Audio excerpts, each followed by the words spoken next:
Hello everyone and welcome back to Magnet Brains. मैं हूं सलोनी राजपूत, आपकी मैथ्स एक्सपर्ट, और आज हम पढ़ने जा रहे हैं all about a linear graph. Linear graph क्या होता है, कैसे क्या ये रिलेटेड है हमारे लाइन ग्राफ से। लाइन ग्राफ जैसे कि मैंने बताना चाहूंगी मैं कि इसके जस्ट पिछले वाले वीडियो में ही हमने कवर किया है, तो अगर आपने मिस किया है लाइन ग्राफ के बारे में तो भाई फिर ये वाला थोड़ा सा डिफिकल्ट लग जाएगा आपको लेक्चर। इसीलिए पहले लाइन ग्राफ समझ के आइए, फिर हम लीनियर ग्राफ समझेंगे साथ साथ, क्योंकि लीनियर ग्राफ और लाइन ग्राफ एक तरीके से एक ही सिक्के के दो पहलू हैं। लीनियर ग्राफ, लाइन ग्राफ अगर आता है आपको तो लीनियर ग्राफ भी बन जाएगा, और अगर आपने लाइन ग्राफ ना पढ़ के सीधे लीनियर ग्राफ पढ़ लिया तो भाई जिंदगी भर भारी कंफ्यूजन हो जाएगा आपको, और आप हमेशा दोनों ग्राफ्स को सेम ही समझते रहेंगे, क्योंकि लाइन ग्राफ में भी लाइन ही बनती है और लीनियर ग्राफ में भी लाइन ही बनती है। तो फिर कैसे है ये दोनों एक दूसरे से अलग, आइए जान लेते हैं एक डेफिनेशन के थ्रू।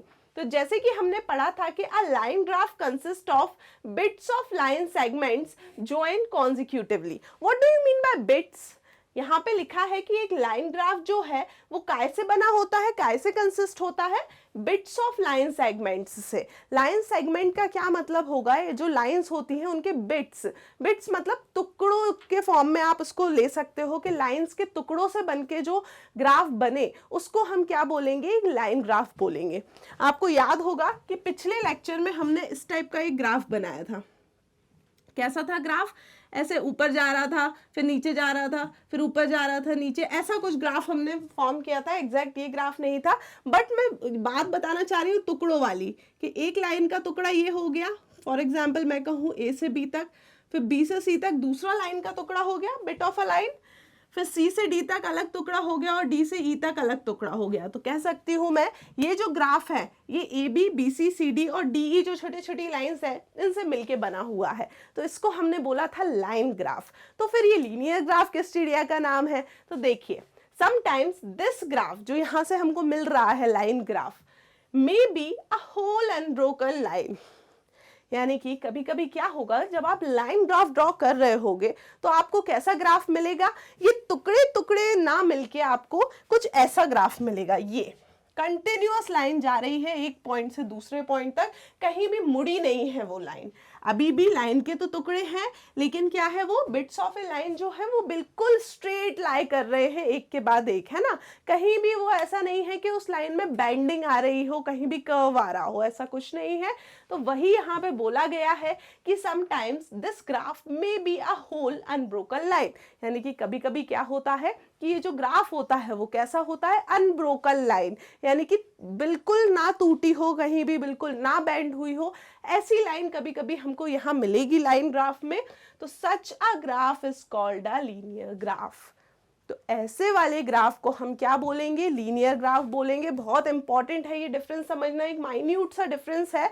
लाइन ग्राफ और लीनियर ग्राफ दोनों ही ग्राफ्स में लाइन ही बनती है। बस लाइन ग्राफ में क्या है कि ऐसा हो सकता है कि लाइन कहीं आड़ी टेढ़ी जिगजैग कुछ भी हो सकती है, लेकिन लीनियर ग्राफ अगर आप उसको बोलोगे तो कभी भी वो लाइन क्या है? बेंड नहीं होगी कहीं से भी। वो एक पॉइंट से अगर शुरू हो रही है और लास्ट पॉइंट तक जा रही है तो वो एक स्ट्रेट लाइन फॉर्म करेगी। तो आप माइंड में एक छोटी सी चीज बिठा सकते हैं कि बिल्कुल स्ट्रेट लाइन मिल रही है तो लीनियर ग्राफ बोल देंगे, और अगर लाइन थोड़ी सी कहीं से बैंड हो रही है, थोड़ी सी भी बैंड हो वो, ठीक है, एक पॉइंट पे भी अगर बैंड हो गई, फॉर एग्जांपल हमने ग्राफ बनाया ऐसा,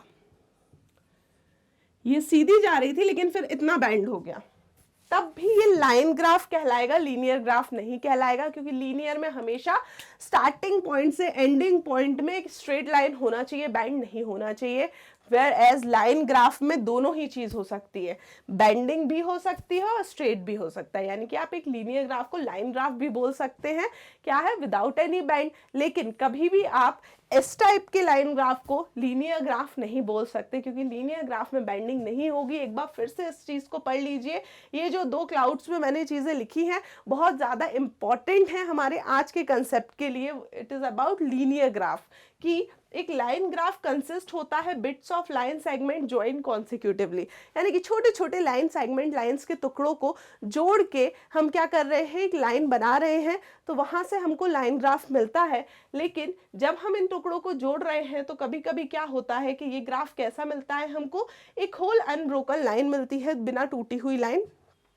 अनब्रोकन लाइन से यहाँ मतलब है बेंडिंग, ठीक है। अब ऐसा नहीं है कि एकदम टूट रही है, बेंडिंग हो सकती है और ब्रोकन भी हो सकती है, कि हो सकता है यहाँ से यहाँ, फिर यहाँ कुछ ना हो, फिर यहाँ आ गई हो, है ना। तो बेंडिंग मोस्टली कंसीडर की जाएगी कि वो अनब्रोकन है, एकदम सीधी लाइन आ रही है, तो ऐसे सच ग्राफ को हम लीनियर ग्राफ बोल सकते हैं। क्लियर हुई बात? तो मेरे ख्याल से अब बहुत अच्छे से आपको हमेशा के लिए ये डिफरेंस क्लियर हो गया होगा कि लाइन ग्राफ और लीनियर ग्राफ इन दोनों में क्या डिफरेंस है, क्योंकि बहुत ही माइन्यूट सा डिफरेंस है, ज़्यादा लोग कंसीडर करके भी नहीं चलते इस डिफरेंस को। सबको मतलब माइंड में यही रहता है कि दोनों सेम ही है, लीनियर का मतलब भी वही है, लाइन का मतलब भी लाइन ही है, बट लीनियर मतलब uniform. Uniform means unbroken, unbroken means एकदम स्ट्रेट लाइन मिलेगी। अब ज़रूरी नहीं कि वो स्ट्रेट लाइन ऐसी ही हो, यहाँ से यहाँ तक हो सकती है, ऐसी हो सकती है, हॉरिजॉन्टल, वर्टिकल, डायगोनल, कैसी भी हो सकती है, बस क्या होना चाहिए, बेंडिंग नहीं होना चाहिए। क्लियर हुआ? एक और चीज देख लो, for drawing a linear graph. अब लीनियर ग्राफ हमको ड्रॉ करना पड़ेगा, ड्रॉ करने आ गया, कैसे करोगे ड्रॉ लीनियर ग्राफ? अभी तक हमने ज्यादा ड्रॉ करने वाली चीज नहीं देखी, हम क्या पढ़ रहे हैं, ग्राफ के टाइप पढ़ रहे हैं, और वो कब यूज हो सकते हैं, किन कंडीशंस में हमको किस तरीके का ग्राफ यूज करना होता है, वो हम पढ़ रहे हैं फिलहाल, है ना। तो अब हमारी बात आ रही है लीनियर ग्राफ के अंदर कि अगर हमें कभी आ जाए कि आपको एक लीनियर ग्राफ ड्रॉ करना है, तो उस ग्राफ को ड्रॉ करने के लिए आप कैसे ड्रॉ करोगे? तो देखिए, for drawing a linear graph first we need to learn whole about how to plot the points on a graph paper. अभी तो हमारा ये जो चैप्टर है आपके क्लास 8 मैथ्स का, ये है इंट्रोडक्शन टू ग्राफ, यानी कि अभी आपको ग्राफ से रूबरू करवाया जा रहा है। अभी बहुत लंबी कहानी है, बहुत स्टोरीज है ग्राफ के बारे में, एक अलग ही मैथ्स की दुनिया है ग्राफ्स की भी, तो वो सब हमको पढ़ना है। तो हमें क्या करना पड़ेगा, हमने ग्राफ क्या होता है ये तो समझ लिया, तरह तरह के ग्राफ भी समझ लिए, अब हमको ग्राफ पे पॉइंट्स प्लॉट करना आना चाहिए। यानी कि अगर ये जो रेड रेड डॉट आपको दिख रहे हैं, ये पॉइंट्स मैंने प्लॉट करे हैं, तो कैसे करें? ऐसे हर कहीं जाके आप पॉइंट तो रख नहीं दोगे, किसी भी पॉइंट का कुछ तो क्या होता है, एक पूरे पॉइंट प्लॉट करने के पीछे पूरी कहानी छुपी होती है, एक लॉजिक छुपा होता है कि कोई पॉइंट, पर्टिकुलर पॉइंट उसी जगह पर क्यों प्लॉट किया गया। फॉर एग्जाम्पल मैं आपको बोल दूं, ये हमारा व्हाइट बोर्ड है, इस व्हाइट बोर्ड पे यहाँ मैंने क्या किया, एक पॉइंट प्लॉट कर दिया, ठीक। अब इस पॉइंट को मैंने प्लॉट किया और मेरी क्लास के अलग अलग बच्चों से मैंने पूछा कि आप इस पॉइंट की मेरे को लोकेशन बताइए कि ये पॉइंट मैंने बोर्ड पे कहाँ प्लॉट किया है। तो पहला बच्चा खड़ा होगा, बोलेगा मैम ये पॉइंट आपने कहाँ प्लॉट किया है, upper side of the board पे प्लॉट किया है, यानी कि ये जो अपना व्हाइट बोर्ड है इसके ऊपर की साइड पे है ये पॉइंट, ठीक, बैठ जाओ। दूसरा बच्चा खड़ा हुआ, दूसरे बच्चे से हमने पूछा, तो दूसरा बच्चा कहता है कि मैम ये जो रेड क्लाउड है ना, इस रेड क्लाउड के राइट साइड में, अपर राइट साइड में ये जो है हमारा ब्लैक डॉट है, ठीक है, उसकी बात भी सही है। तीसरा बच्चा खड़ा हुआ, उसने कहा मैम ये जो लिखा हुआ है यहाँ हमारा फॉर ड्राइंग, उसके लेफ्ट साइड में है हमारा पॉइंट, वो भी गलत नहीं है। किसी ने बोला कि मैम ये जो चैप्टर लिखा हुआ है ना, इसके जस्ट नीचे है वो पॉइंट। कोई भी बच्चा अपने अपने सेंस में गलत नहीं है, सबकी अपनी अपनी सही डेफिनेशन चल रही है अपने हिसाब से। लेकिन अगर मैं कहूँ कि एग्जैक्टली मेरे को यही पॉइंट एक दूसरे व्हाइट बोर्ड पे ड्रॉ करना है, तो मैं इन बच्चों के, ये जो बच्चों ने अलग अलग मेरे को क्या दिए हैं, डेफिनेशंस दी है, लोकेशन दी है पॉइंट की, उनकी किसी के भी हिसाब से मैं ये पॉइंट क्या है प्लॉट नहीं कर पाऊंगी बोर्ड पे, क्योंकि मुझे क्या पता कि ये जो चैप्टर लिखा है इसके नीचे पॉइंट है, तो वो टी के जस्ट नीचे है या ई के जस्ट नीचे है या सी के नीचे है। अगर नीचे है भी तो कितना ऊपर नीचे है, मेरे को एक एग्जैक्ट लोकेशन चाहिए कि भाई इस बोर्ड पे ऊपर से 2 सेंटीमीटर और राइट साइड से 10 सेंटीमीटर, लेफ्ट साइड से 12 सेंटीमीटर, नीचे से 20 सेंटीमीटर, इन दूरियों पे वो पॉइंट लगाना है हमको। अगर ये कैलकुलेशंस है मेरे पास कि इधर से इतना उधर से इतना, तभी मैं एग्जैक्ट लोकेशन उस पॉइंट की सेट कर पाऊंगी। ऐसे लेफ्ट राइट करते रह जाएंगे तो सबके आंसर हो जाएंगे गलत। तो वही चीज़ हमको बहुत अच्छे से सीखनी है कि हमें पॉइंट्स को प्लॉट कैसे करना है, और प्लॉट करना है अगर ग्राफ पेपर पे तो उसके लिए हमको नॉलेज होना चाहिए कोऑर्डिनेट्स की, कि क्या होता है कोऑर्डिनेट और लोकेशन ऑफ पॉइंट। अब सुनने में बहुत छोटी छोटी बातें हैं ये कोऑर्डिनेट्स, लोकेशन ऑफ पॉइंट, पर अपने आप में बड़े टॉपिक होते हैं जब बात आती है किसी भी ग्राफ को ग्राफ पेपर पे बनाने की।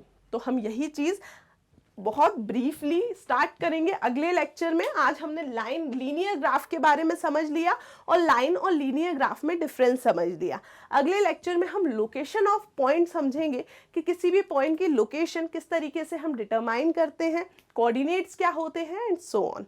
सो तब तक आप विजिट कर सकते हैं हमारी ऑफिशियल वेबसाइट जो कि है magnetbrains.com। वहाँ आपको क्लास 4 से लेके क्लास 12 तक सारे ही सब्जेक्ट्स के नोट्स और वीडियो लेक्चर्स सब कुछ अवेलेबल है एक सिस्टमैटिक मैनर में। तो कंप्लीट कोर्स के लिए आप जल्दी से अपग्रेड कर लीजिए मैग्नेट ब्रेन्स प्लस में, जिसकी सारी इन्फॉर्मेशन आपको यहाँ डिस्क्रिप्शन बॉक्स में मिल जाएंगी। So keep studying and thank you so much for watching.